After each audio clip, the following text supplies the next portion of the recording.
My name is Matthew Walker. I am a professor of neuroscience and psychology at the University of California, Berkeley, and I am the author of the book, Why We Sleep. What are things that we can all do tonight and in the future to start getting better sleep?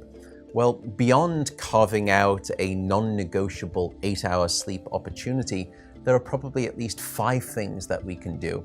The first is that we have to try and maintain regularity. And if there's one thing that you take away from this, it would be going to bed at the same time and waking up at the same time, no matter whether it's the weekday or the weekend. Even if you've had a bad night of sleep, still wake up at the same time of day and reset.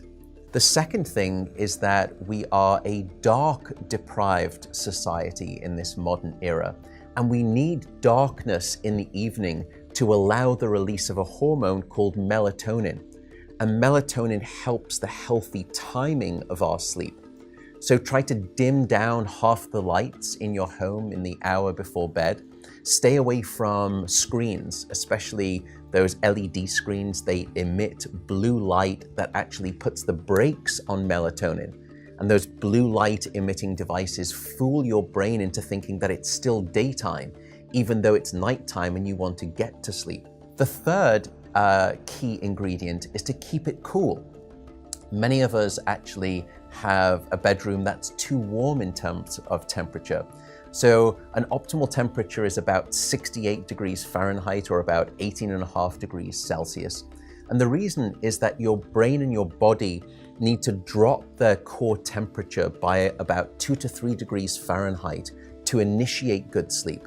And that's the reason that you will always find it easier to fall asleep in a room that's too cold than too hot.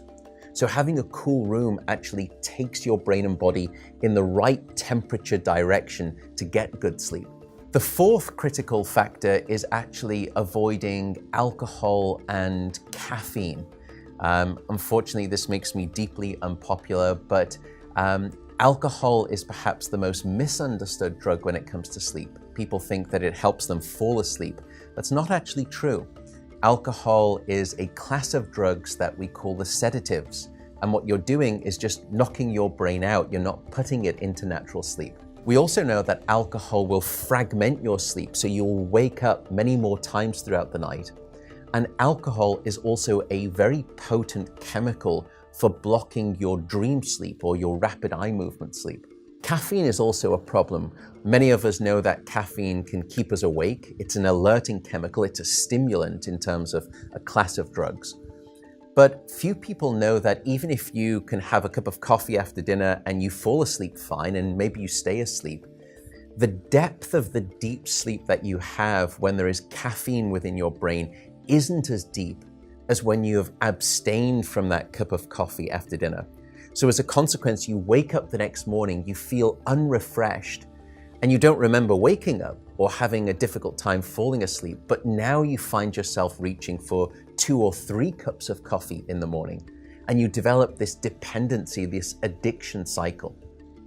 The fifth and final tip for better sleep is to not stay in bed awake. So if you haven't fallen asleep within 20 or so minutes, or you've woken up and you're finding it difficult to fall back asleep, don't stay in bed awake. The reason is that your brain very quickly starts to learn the association between your bed being about the place that you're awake rather than your bed being about sleep. So the advice is to get up, go to another room, and in dim light, just read a book.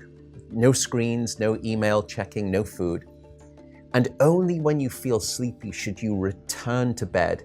And that way you can actually then relearn the association between your bedroom being about the place of sleep rather than being awake.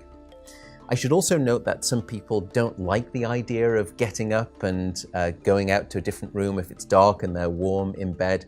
An alternative is actually meditation.